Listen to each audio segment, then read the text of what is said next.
La semántica de la oración.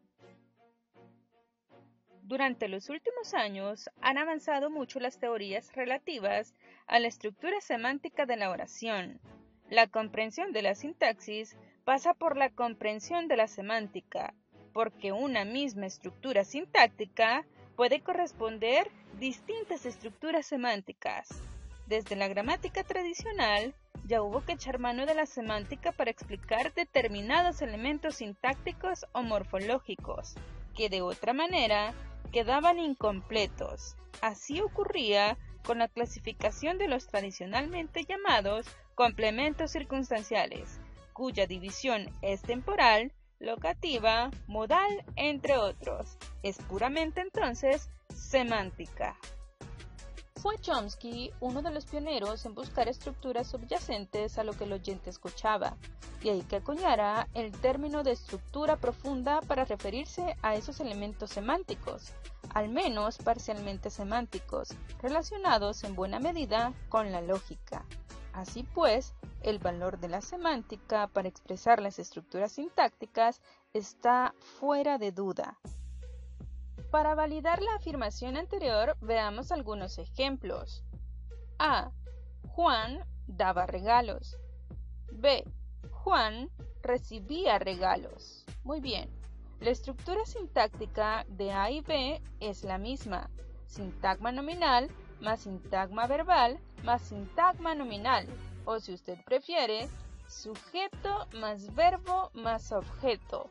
Veamos. Juan es el actor o sujeto. Da es la acción o verbo.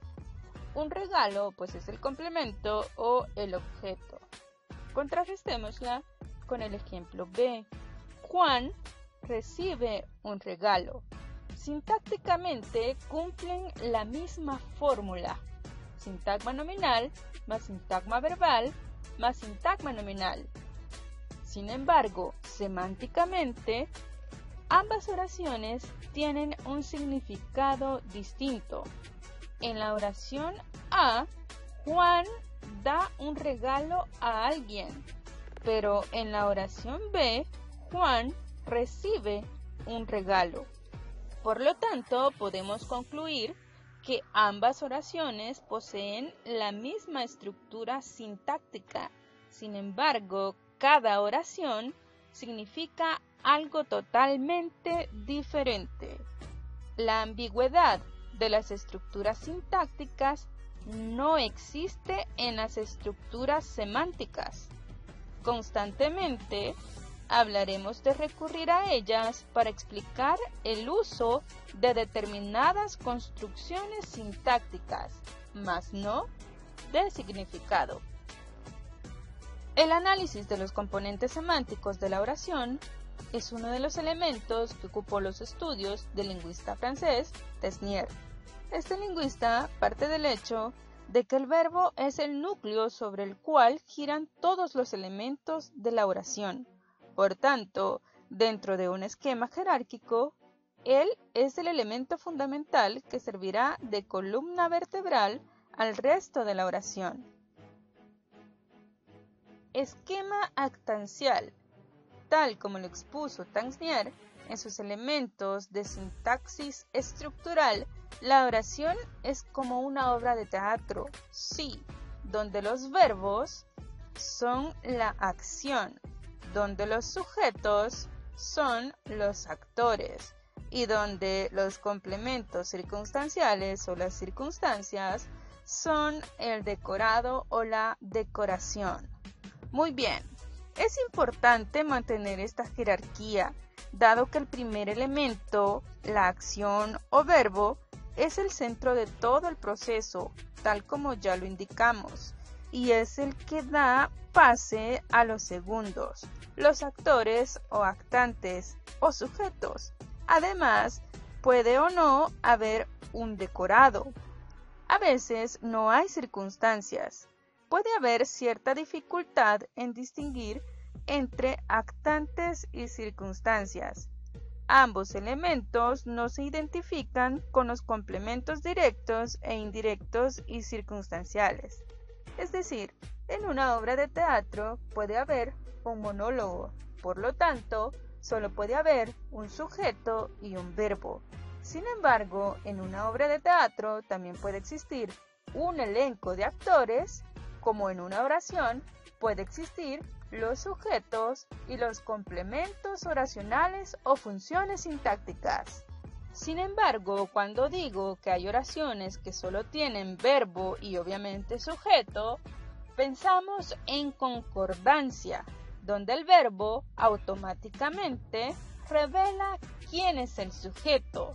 No obstante, no hay que olvidar a los verbos defectivos. Estos verbos no tienen un sujeto como tal, sino que solamente refieren fenómenos de la naturaleza. Discurso y semántica. El discurso es la expresión formal de un acto comunicativo que se presenta bajo manifestaciones diversas. El discurso puede ser oral y escrito. Estas son sus dos manifestaciones más comunes.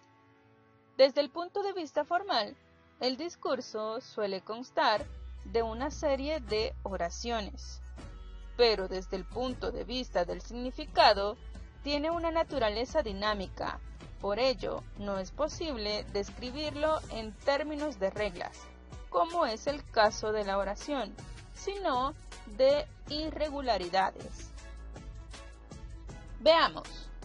Texto y discurso. Algunos autores distinguen entre texto y discurso. Sin embargo, otros consideran que son dos términos complementarios o simplemente son sinónimos. El texto es un evento comunicativo y el discurso es un multisistema de textos relacionados. Un texto es, pues, una unidad comunicativa, mientras que el discurso incluye una serie de textos relevantes en una situación comunicativa. Por eso, podemos decir filosóficamente que un texto no necesariamente es un discurso, pero que sí, todo discurso es un texto. El discurso parte de una excelente estructura sintáctica. Sin embargo, esto no garantiza la efectividad semántica.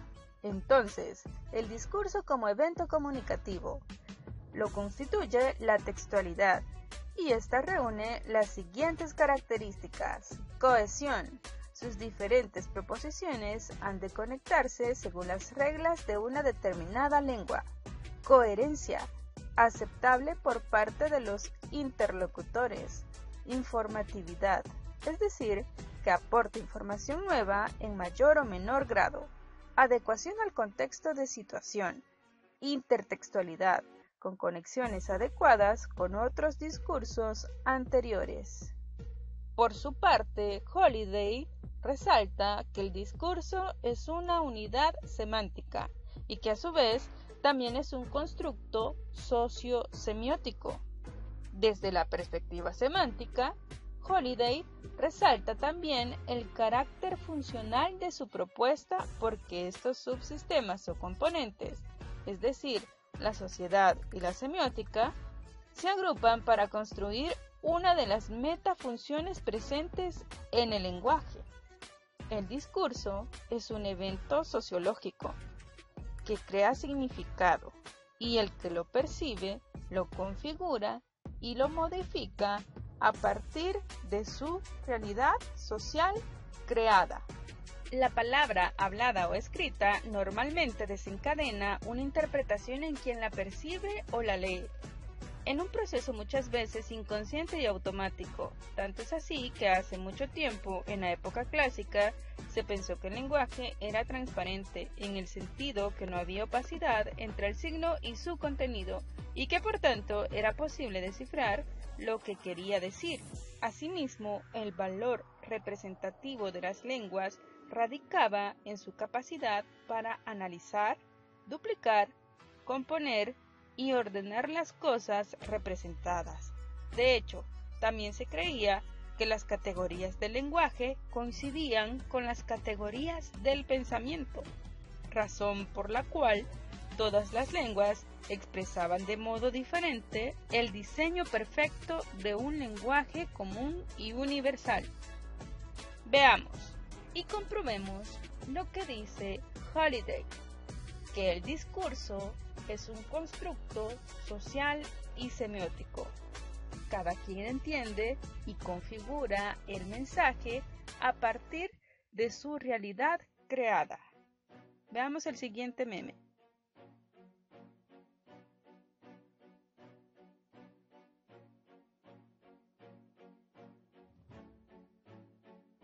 Gracias por haber llegado al final. Y ya sabes que puedes hacer tus preguntas en el tablón, vía WhatsApp o en Meet.